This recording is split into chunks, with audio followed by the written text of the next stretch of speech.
Hey everybody, Steve Colescott for Elite FTS. We're doing another segment of Video Inquisitions, this time with Monster Garage Gym owner Eric Maroscher. Eric, just to get things started off, can you tell us, how did you get started lifting? Oh, I think like probably most of the folks that are watching this video, I started lifting in grade school, about third grade. Remember there was a weight set that was in the garage laying around, you know, the kind like now with the Olympic bar with a little skinny little bar. And there were a couple of plates and some little tiny collars, the kind that you use that semi-Allen wrench with to tighten. And yeah, that's how I started, just back in grade school, lifting, looking in the car window, the convex car window, so it made you look humongous, even though you're about 50 pounds soaking wet when you first start lifting. But yeah, that's when I started, when I was a little kid in grade school. And finally, Eric, can you tell us, if you could go back and redo things, what are some of the things that you might have done differently in your training? That's an interesting question. I don't know if I'd really go back and do anything different with my training. I had pretty good coaching when I started powerlifting. But a couple things I would change or go back and redo is, when you first start lifting, you're pretty flexible, and I would have worked harder to maintain that flexibility. Over time that's diminished some, and it's tougher to get it back than it would be to keep it. So if I could go back, I'd put a little more emphasis on flexibility and mobility. And I think the other thing is, as you start lifting, initially, you're eating to get enough calories in to pay for the workload that you're putting in the gym. And then you start to eat a little bit more because you want to gain muscle, and then the next thing you do is you want to get in the next weight class. So if I could go back in time, rather than try to hurry through that process, get into the next weight class, because I see that a lot with the younger lifters, I would really have gone back and changed that and focused on nutrition, not so much for the next weight class, but nutrition for the sake of performance enhancement. I think there is just a huge void in the realization that what you really take into your body nutrition-wise is going to make a giant difference in the platform. So I would, if I could go back, those would be the two things: flexibility, mobility, and then also just general nutrition, just eating more for the outcome and performance than so much a weight class gain.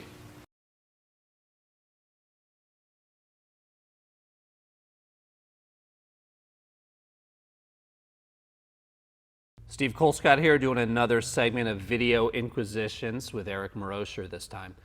Eric, you've built up a fantastic power team out of Monster Garage Gym. How exactly did the Maroscher power team develop? When did you kick it off? And tell us a little about some of the lifters you've got on there. I didn't specifically go about developing a powerlifting team. That really more just so it just occurred naturally. I was training with Ernie Franz and his team in the 90s. So on the weekend, I would travel to Ernie's place in Aurora, and then during the week I'd train at my gym, and it was mostly a bodybuilding gym. So I'm doing my powerlifting movements, and people, I think, just became interested, and we started the original team with 4 guys, and we trained together and kind of traveled and competed together, and then that grew from there. There's been four actual Maroscher powerlifting teams over the years as you move to different gyms and locations. But the first one was in 1993, and now this team, here we are in 2013, and this team trains at the Monster Garage Gym, and those two work, the gym and the team work symbiotically together to bring the best out of the lifters. But probably 30 total power lifters at the gym, and on the team there's probably 15 to 20 guys and girls that compete, and they really run the whole spectrum of lifters. You've got raw lifters, single ply, multiply. Gosh, we're in every federation there is, pretty much, from 100% raw, USAPL, APF. There's newer lifters, there's multi-time world champions, there's 1,000-pound squatters and 400-pound squatters.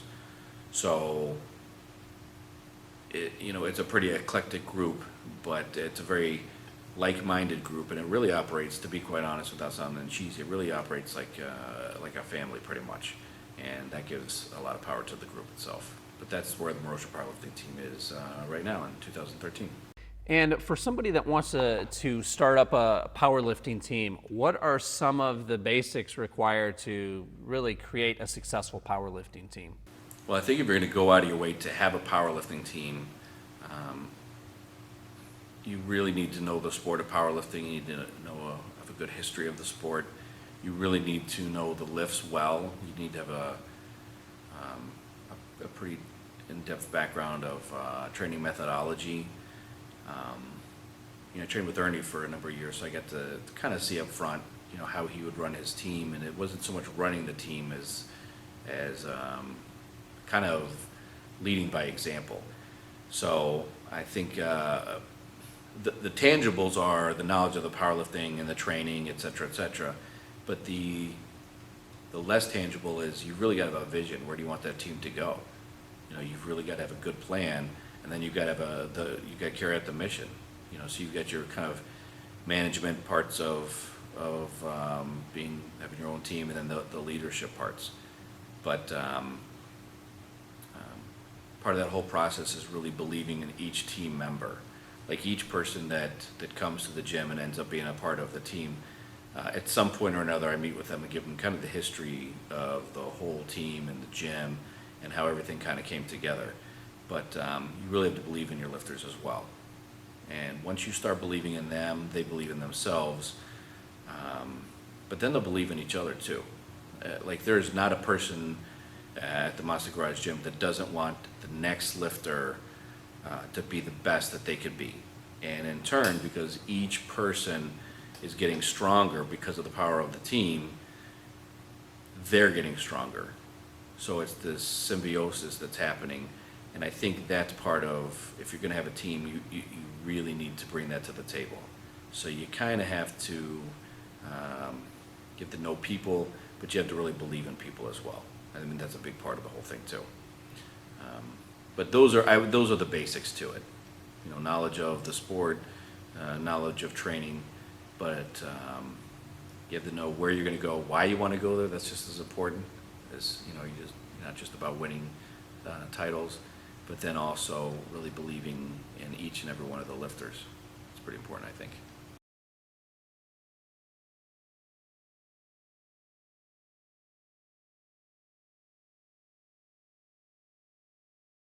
Hey everybody, Steve Colescott here for Elite FTS. We're doing another segment of Video Inquisitions, this time with Eric Maroscher. And Eric, you are a very good friend with Phillip Daniels, who played in the NFL for 15 years. He was with the Bears, the Seahawks, and kind of ended his career with the Redskins.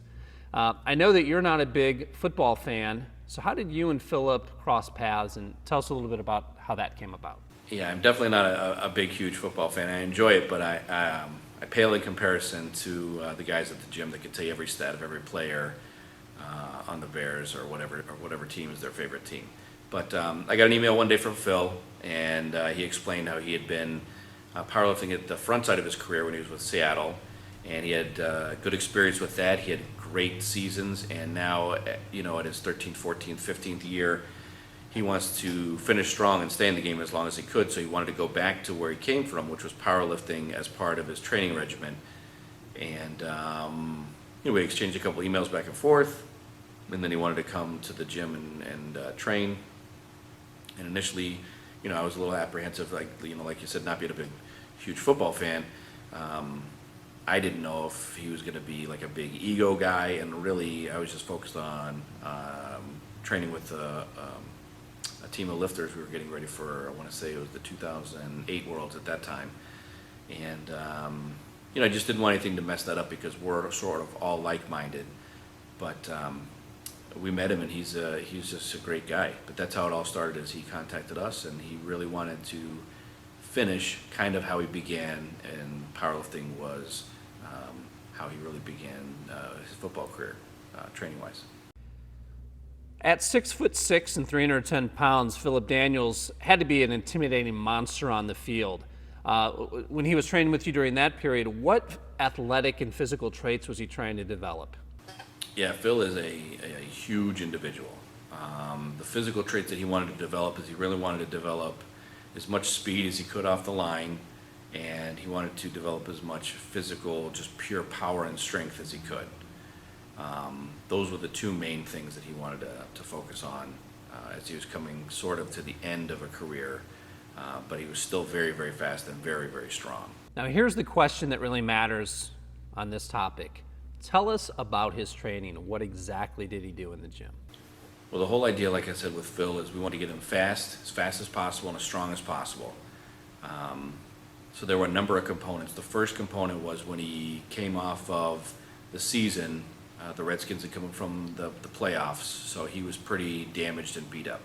So we started really just easing him back into lifting weights and letting his body rest, almost like a bodybuilding kind of a thing, just to get a little more volume of training to put some muscle back on him, because he's usually about 310. At the end of the season, he was like 280, 285, which is, it sounds like a huge person, but if you see him in great shape, I mean, he was really small compared to what he is like when he's in tip-top condition, because the season beats these guys up that much.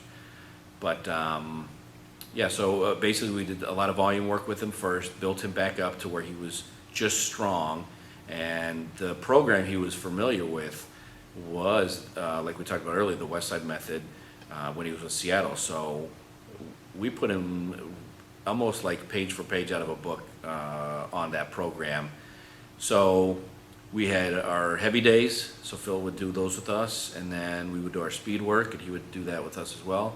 But the other part of his training that he got outside of the gym is he would do his own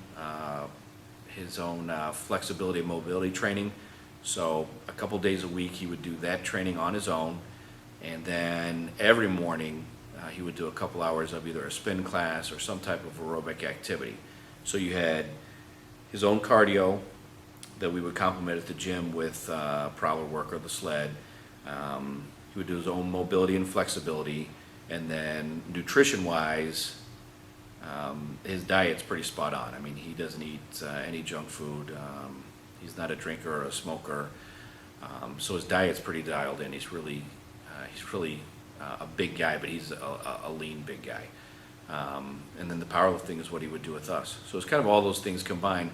But again, you know, with the conjugate method and the speed work, it did develop more speed with him, and he is fast anyway. Like if you see him off a box squat, he's the fastest guy in the gym, even as big as he is. It's really scary how fast of a human being he is. But the other thing we wanted to do is just build him up so physically strong that when the season started, let's say he's starting up here, strength-wise, everybody else is, you know, doing their thing over the summer. But then as the season tears these guys down, like I said, he came to us at about 280, 285. As everybody else is getting weaker, he is too, but he started at such a higher strength and conditioning level that it's like the 200 meters. It's not who's the fastest guy, it's the fastest guy who slows down the least. So we wanted him to be as muscular and as powerful as them, but because the training was so good that he would maintain that as other guys would lose that quicker. So that was really, those are kind of the components of training with Phil.